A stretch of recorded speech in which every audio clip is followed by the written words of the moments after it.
Lets us know. Think we're going. Okay. There we go. Go live. You went away for a second. We're back. I can't hear you. We went away. You went away for a second. We're back. You're live. Can you hear me? I can hear you. Can you hear me? I cannot hear you. You cannot hear me, or you can? I cannot hear you. Hello? Do I need to do something? We were just fine, and then you went away. I can't hear you. Can you? I can't hear you. Don't dig in your nose. Okay. I was just, and then you went away for a second. I can't hear you. Do we need to do this again? Hello? But I can't hear you. Can you hear me? I can hear. Yes.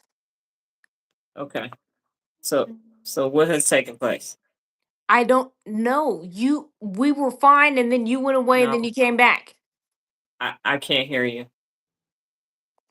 Is your microphone muted? No, my mic is on. Everything. I didn't do anything. But do you hear me, or do you hear Nola? Because I can't hear her. Everything was fine. You just went away, and then you came back. What happened? First of all, who do you think you're speaking to in that tone? I'm saying you're telling me.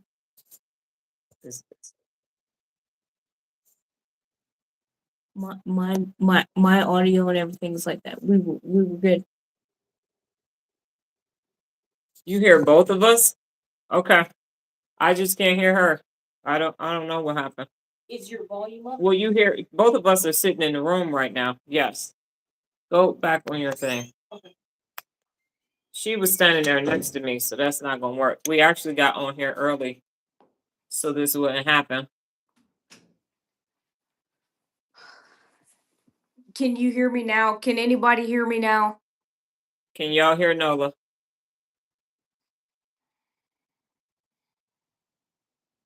We gotta do this bullshit again. Okay, so we're gonna have to go back out and do this again. I'm gonna end the live, and Nola, you're just gonna have to come back in here and do it again. I'm not quite sure what's happening, so I'm gonna end it. Sean says yes, no, so you're the only one that can't hear me. Got it. I cannot turn your volume up. My volume's up. That's what I was saying for you to turn your volume up. Okay. Give me a second.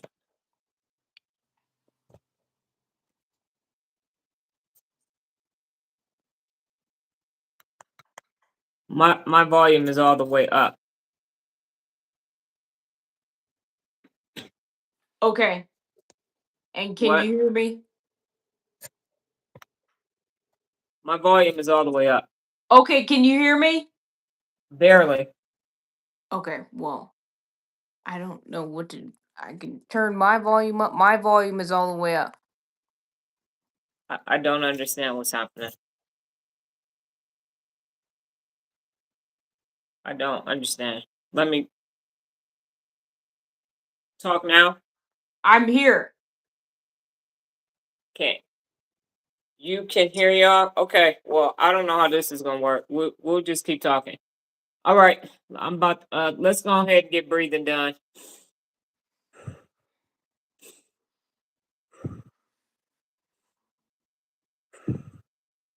All right, I'm about to come on screen. Okay. So if y'all can hear us, then yeah, we just gonna keep going. So we're here today to talk about Go for the Gold. I have 3 training tips for you. Nola, can you hear me? Yes. Okay. So then I just can't hear you. Okay, great. We're gonna talk about the 3 tips. So number 1 is you train your focus like an athlete. The gold isn't won by talent, it's won by targeted attention. So lock your dorsolateral prefrontal cortex laser beam on the one thing that matters right now and cut every other distraction out that dilutes your performance. Number 2, you're going to raise your daily standard. Gold requires a standard, not a mood. Show up at the level that reflects your highest identity, not your momentary feelings. Ask yourself, is this goal level effort or comfort level effort? And then number 3, finish the last 10% with discipline. Most people stop when it gets uncomfortable. I'm going to say that again. Most people stop when it gets uncomfortable.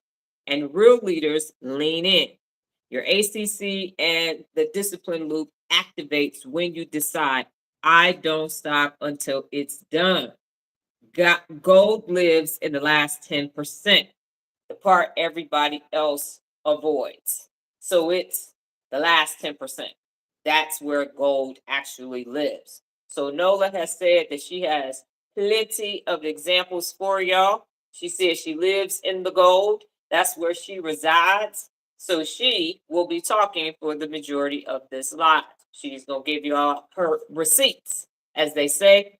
And I'm going to sit back and try to listen because I can't really hear. But go ahead. Take it away, Nola. Yes, you got to lean into that last 10%. Hello, Regina. Hopefully you can hear both of us. We are still having technical difficulties here on my end. Just, yeah, duetting. And now you could go live on TikTok. I just but we don't like the format of being live on TikTok. Got it. Okay, go ahead. Okay. So birth, go for the gold. No. So I'm thinking my original probably first go for the gold situation is probably I would say probably either Mile Club or um I was about to say Great Gatsby. That's not the correct word. The Great American Challenge, which I believe you were actually just talking about this the other day with parents chasing you and everything. Yes, in the So parking lot at Albertsons. yes. And so for go for the gold, I would say, well, I would do the Great American Challenge because technically I finished that first. That one was difficult for me. I had to study 8 different things. It was like Pledge of Allegiance, uh, the Gettysburg Address, where all states and capitals were, label those, all of the presidents in order. It was a bunch of stuff. Star Spangled Banner. The Star Spangled Banner, but also it was the preamble. Preamble. Yes. So 8 different things relating to like American history, like that, and they were difficult. The Gettysburg Address is long, and we had to recite it. It wasn't just, "Hey, I recognize that." And so it happened, and I'm not necessarily good with memorizing words, so she had to give me a strategy for that. The 100 Mile Club would be I had to run essentially 4 scores and 7 And this years was the 5th ago. grade. I don't think we ever said that this was the Oh, it's in 5th the grade. 5th grade. Yeah. They had us Yes, do it that was in the the fifth 5th grade. grade. That was insane. And had to label all of the states and their capitals and all of the presidents in order. So yeah, And it one was more a lot of thing. stuff. So what they did was they gave the 5th graders the entire school year to get it done. And Nola got it done in 3 weeks. That was the other thing. That's why they was chasing me down, trying to figure out how she got it done in 3 weeks. Hi everyone. And then I had the Mile Club. Yes, the presidential order. The Mile Club where I had did 5 miles my 3rd grade year and 80 miles my 4th grade year, but I was a little undisciplined. Look at this, it as a 5th grader. I was Yes. undisciplined and unfocused and got lazy towards the back half of the year, and so I only ended up at 80. So 5th grade was my last year. Part of it, I read Real Leaders Wear Pink, and so I was inspired by her track story of not completing in 10th grade, but coming back her 12th grade year before she graduated and getting things done with track. And so that made me be like, okay, I'm gonna get 100 miles. I'm about to leave elementary school. I got to get this done because I went through pre-K through 5 elementary school because some people's elementary school ends at 6th grade, but 5th grade I was done. So that I ended up having to do uh I essentially ran a mile a day during my recess in order to be able to get it, which was 7 laps around our field every day to get a total of 100 miles during that. So that's another example of go for the gold. The majority of my life, I had a high GPA. I had perfect attendance most of the time too. Citizenship was questionable, but hey, now that we know about the AAA, that makes sense. It was mostly just talking though. It's not like I was fights or throwing chairs at people or anything, but just talking when I wasn't supposed to be talking and also not being in my seat. But again, ADHD, that's both. Um, super common for both of them though. Um, and then sometimes because I was smart, I would get into it with teachers and I would be correcting them, which they decided to retaliate against me and put it in my citizenship grade. Like you, oh, so you smart? Well, watch this. You might have an A in this class, but you have an unsatisfactory in your citizenship grade. You tell me about where the oceans are. Anyway, anyway, they were wrong though. Not my fault. You go back to school. Anyway, um, so there was that. I got into magnet school. My sixth grade year, I had 9 classes, including some Spanish and ancient civilizations. I had to drive a bus. I didn't drive a bus. I had to get on the bus early in the morning. 4:45, get into that. And so sixth grade forward, I had honors classes. I graduated high school um a year early. I did 11th and 12th grade combined with honors classes from homeschool at 624 assignments, and then to get kind of off of the academic side. Although, hold up, before I do that, I was taking algebra in the 8th grade, and we had an opportunity to get a scholarship to go to Meadows, which is like a prestigious private school here. We also had like boarding school opportunities and everything. You go to magnet school, you get all types of stuff. I was in video production, and I ended up being, Yeah, 9 classes in the 8th and the 6th grade. yeah, video production. I started doing that in the 7th grade, and we were shooting all types of stuff. We entered things into contests for videos to win things for the school, and I was doing stuff with teleprompters and sound and everything. Um Additionally, what do you call it? Then it just ended up being 8. So then I went 8, 6 for the 8th grade because I switched back to Becker. And then by the time I went back to Palo, I had 8 classes again. And then I think it was 7 and 7 or something like that. Well, by the time I got to homeschool. No, it was 6 and then 7. So a lot of classes, honors all the way through, honors geometry. Yeah. Yeah. Pre-calculus too. And then you had Yeah, I physics. ended on pre-cal, I'm pretty sure. Yes, Just you ended fine at after that. pre-cal. Right. Yes. And so that, and then the president's distinguished letters from Oh, yeah. 45, 40, I'll 45 and I'll Obama. I'll I'll get to those in a second. Um, Okay. I had a fashion blog, like a fashion streetwear blog. I started that when I was 9 and ended it when I was like 17. With weekly blogs and stuff on there that I was covering. And then I also had a cleaning company at that time. And then I started actually editing videos for her on her actual YouTube channel that are still on her YouTube channel at 13 when I was in the 7th grade.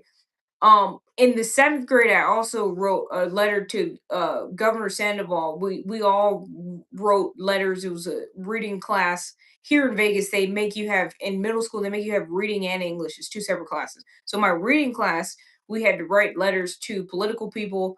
Yeah, my 7th grade reading teacher was a tree hugger, so she was always talking about global warming and all types of, yeah. I know a lot of stuff about climate change because all the stuff she's teaching me, I'm just like, why are you reading, teacher? Seems like you need to be in science. You're Yeah. in the wrong subject. And why do we keep reading stuff about trees and fossil fuels and it's not your job. It was. We should be leaving you know what I'm saying? Literature and like epic poems and stuff. This is wrong class. Anyway, we had to do political people when everybody was trying to go for presidential candidates, this, that, and the other thing. And so I ended up deciding to do in state. I did Governor Sandoval because I was fond of him. and he actually ended up replying to me. I still have that letter. He signed it, and the thing that he said that they were doing to help out energy and get alternative energy sources, we actually go around Vegas all the time and see them. It's like recycled bikes, not recycled bikes, rented bikes, so that people can have like clean energy downtown and everything. So I did have that happen. Um, the also from presidents, I had president awards for like academic whatever. I had one from Barack, one from the Cheeto, 45. and then um So you have yes, Sean saying for sure you are a real 100% winner. thank Jared you. says Captain Planet. And Yes. then Sean says right at Jared. So yes, those are Yes.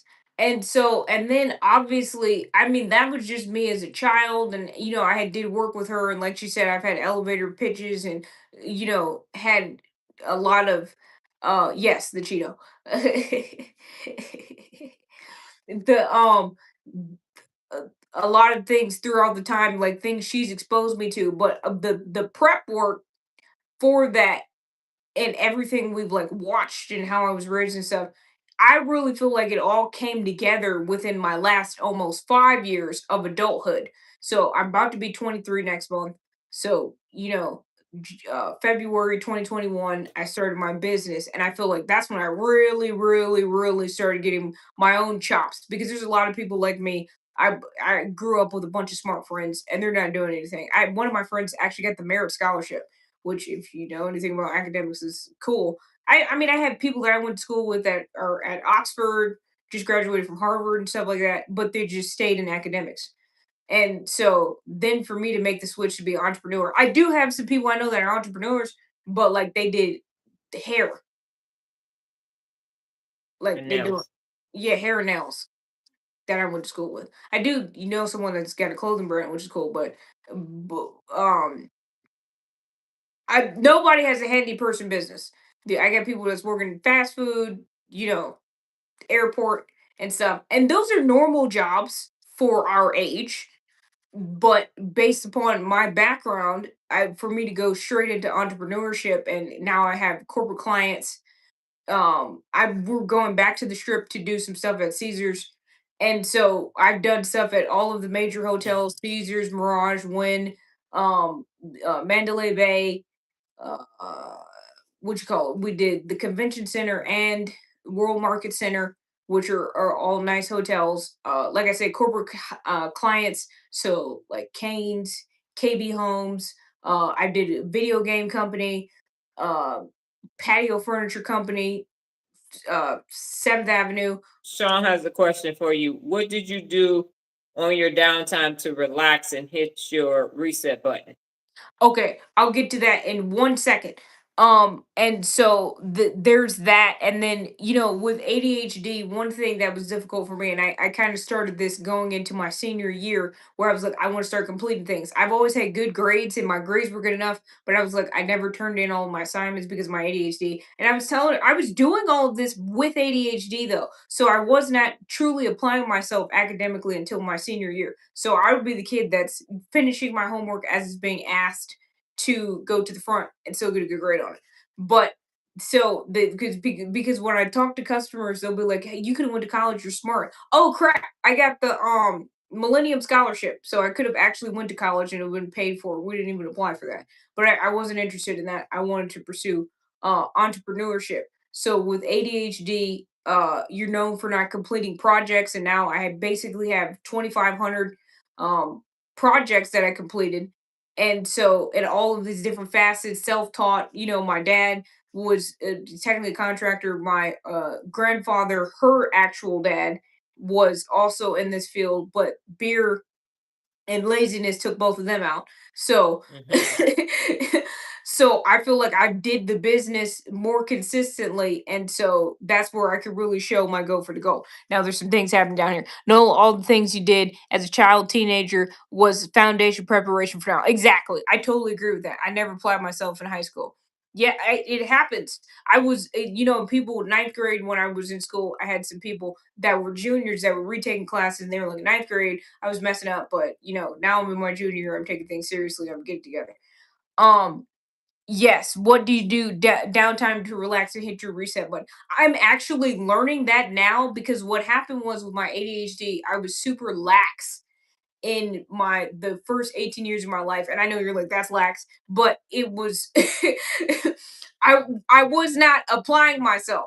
So I was getting these things done, but I did not have a full work ethic. So I turned when I turned 18, I was like, okay, I'm not gonna be like when I was a child. I'm gonna start addressing my character defects. I'm gonna get an actual work ethic. I want to break these generational curses and stuff from my grandfather and father.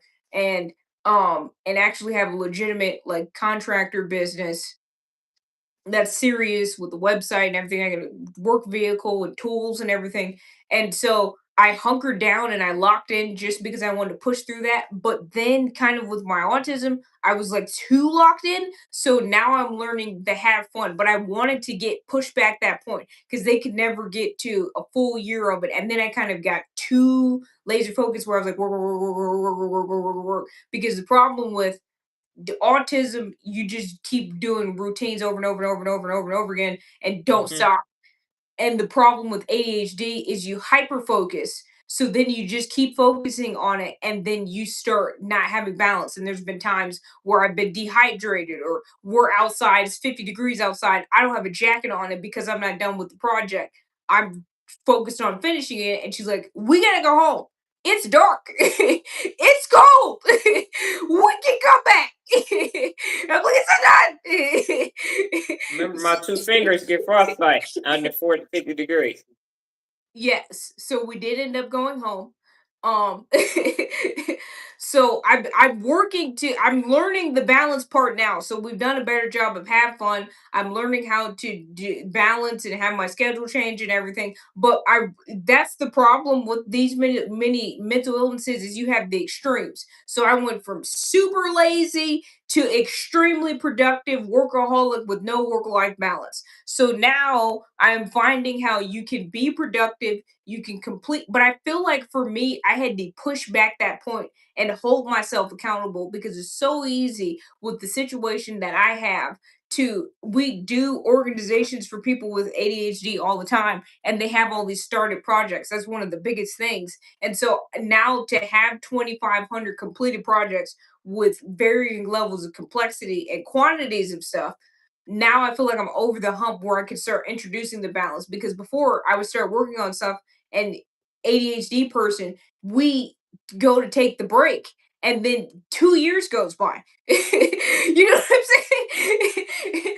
Like, oh, I never got back to that. I started taking a break and then I was 5 hours on TikTok and then I took a nap and then I went to go eat and it never got done. So fortunately, Assembled was really good for me to break over that because people were paying me. So I couldn't drift off and not get the project done. They're like, we need a bed. We need Right. a desk. We need a dining table. And we kind of need it before we have to go to bed. You know what I'm saying? I got work in the morning. Get this done. So I didn't have time to be not completing the project and stuff. And now I can complete things with ease. So I feel like I had to get over that. But now that I can, I feel I trust myself now in the sense that I know if I start something, I'm gonna complete it, which Yes, finish stuff in not the comments. yes, finish what you start. We were just talking about that yesterday. So this full circle moment No, on you got more. So you have Sean says, you are amazing. Keep shining your light, my friend. Very empowering. Mhm. Regina said 2,500 projects is impressive. Someone said hello. And then Sean said, I love how you say it. Nola is the ultimate completionist. I think completionist maybe. Completionist Huh? maybe? Might Oh, be completionist. completionist. There we go. Mhm. Gotta get them damn glasses. All right. And it's light and it's glare. Go ahead. Yes. So that And was perimenopause. the main thing for me was to get over the hump because there was so much that I mean they couldn't even get um a year consistently in business. So like my dad on Facebook would be like he's got 30 years of experience. It's like of that you probably worked maybe 5 years if you put all 30 of them together. Right. And I make a joke with my customers because they'll be like, "How do you know how to do this?" And it's genetic. They did not actually teach me to do anything. I had 2 weeks when I was 7 that I actually have. That's the most amount of time I ever spent with my dad. He actually put me and my brother to work. So we had to wrap his car with his business stuff on it, and we got paid in hot dogs that my brother's mom made us, so he didn't even supply the food. And then he took me on a couple tattoo jobs because he's a tattoo artist too, and I'm good at art like him too. I know, and I look like him. So anyway, but especially now that I cut my hair because he's bald. Yep. Um, but the other thing he did is we had to replace a couple handles, paint, and like mount a picture or something. So that's the extent of my training, which I don't do any of those things besides like Right. replace handles. So it wasn't actually good. So I just had the genetics or the mental wiring to get it done. But most of the time it was on the job training. But I joke with my customers, I'll be like, I do 2 to 3 jobs a day. He does 2 to 3 jobs a week. And when I was at Rubio's, which is I eat frequent there often, the guy that normally makes our food, he was like, "How many days a week do you work?" Because whenever he sees me, I'm always in work clothes, and I'm like, "Yeah, I work 6 out of 7 days," and I was like, "I take Mondays off." Um, he was like, "Oh, it's good." He was like, "It's good to have the." He was like, "Because whenever I had them 2 days off, I end up spending money. So you making money on that other day." um, yes. So yes, consistency is a major key. I agree completely. So this getting over that hump of being able to stay consistent and do it and take it to the level because she tried to do this with his business and he didn't want to do it. So Right. And my I sister too. So both of them yes. had the Yes. opportunity first and So I second. well shoot, I had to grow up. I was Right. non-existent, a baby with him, and I was a elementary school kid with her. So I done became a whole adult, and neither one of them still got businesses consistently Right. going. So for me, I wanted to break through that. Now I could branch off into other things and have the experience. I mean, one, just being a handy person, you can always use that skill to be able to even do things around your house or friends and family. But the actual work ethic and the lessons and stuff that I've learned from it, and it's made me like extremely detail oriented. I did not used to be like that. Work ethic, push past things. Like I did not have a high level of being able to work. Now I can work 8, 10, 12 hours straight to get things done, and I did not have that. So it foundationally for me now, I went for the gold in the business, but because I have this as a foundation for my adult life, I'll be able to go for the gold in a bunch of different facets. And Mm-hmm. so that's the main thing with go for the gold for me. All it took was for me to get it in one area, and I've said this in the 8th grade. I started taking things more seriously. Like I just gotta. She used to do word of the week on Twitter, and that was the first time I started getting consistent where I had to just post once a day. And now I look back on that and I'm like, bro, really? But at the time, that felt like a lot for me. Mm-hmm. And so then that area, then it transferred over to my Duolingo. And then, during that time, I was still making videos for her too. But then I started helping with more content and all those sorts of things. So you only need one area to go for the gold. And once you see it's possible, then you can just take that and put it in other areas. And that's the main thing she always says with people is they're great in one area, but people don't think they can be great in every area of their life. They just think, okay, I went to the goal here, what next? What now? Okay. And then they just never end up being gold in anything else. That's true. And then there's some people that never go for the gold. Right. And so to stay on time, Jared says skills pay the bills. So do you have any other questions for Nola or myself? Really don't have to ask me questions, but yeah, if you have any other questions so we can my shoulders are just hurting this morning. You peep Um you peep the new brain hoodie. She's hoodieing now. She hasn't worn she hasn't worn pullover hoodie since college. That's awesome, Jared. With you just starting to go for the gold. yes, Mhm. exactly. He is. He killing the game. Yeah, Yes. definitely. So Keep anything hearing else about for the us before we Spanish go? It's been that he's interesting doing not being stuff able to hear you, Nola. in Spanish. He keeps Hmm? doing things in Spanish. C. Yeah. He's been coming along there. I've definitely heard Okay, of him. so to summarize, and we're going to try our tagline to get out of here. But to summarize, so going for the gold means that you just pick one area and you go for the gold. You get the gold in that area. You take the skill set and the experience from that area, and you move old from the block. Oh, Diddy from the block, right? Yeah, Diddy from the D. um, and so you start with that one area, and then you best that. You gold that. Then you go for the gold in the next area, and the next area, the next area. So as you can see, early on in Nola's childhood, from the Mile Club to the Great American Challenge to all those other things, no questions, Nola. I love hearing about you going for the gold. That's Virginia telling you that. Yes, And so thank you you. can do it as well. So you just start with one area, you go for the gold in that area, you get the gold, and then you go. Si puedo. So you go for the gold and you keep doing it. And then you find that you've had this life full of going for the gold. And you do it for you because you're going to strengthen your prefrontal cortex. You're going to strengthen your working memory. You're going to strengthen your whole brain so that your everyday brain does extraordinary things in your everyday life. That's what this is all about, is getting you to see that you can leverage those 86 billion neurons every single day. Well, not 86 billion every single day. Yes, so you can go for the gold. And it doesn't matter where you are currently, it's where you're headed for the next season of your life. Part Act 2, Act 3, whatever act you're currently in, you now know that it's in your brain. If you're going to accomplish it, it has to happen. You're going to go to the dentate gyrus, grab some new neurons, Hebb's law, fire and wire, create those neural pathways. And the only person that can stop you is you. That's it. No one else can stop you. They might be able to try and think that they can, but they can't stop you. They cannot stop you. Only you and your inability to tap into your neural pathways, your new neurons, is the only thing that can stop you from being grand. And it That's does it. give you purpose. I agree. That's Yes. from a comment. Yeah. Yes. Going for the gold is what gives you purpose. All right. So I will be back tomorrow at 4 o'clock and 5:30 a.m. talking about stop on TikTok and handle conflict when it occurs is the morning mental workout at 5:30 a.m. We will be back next week, God willing, higher power in the universe at 5 o'clock p.m. Pacific Standard Time. Yes, ma'am? Or did you have it?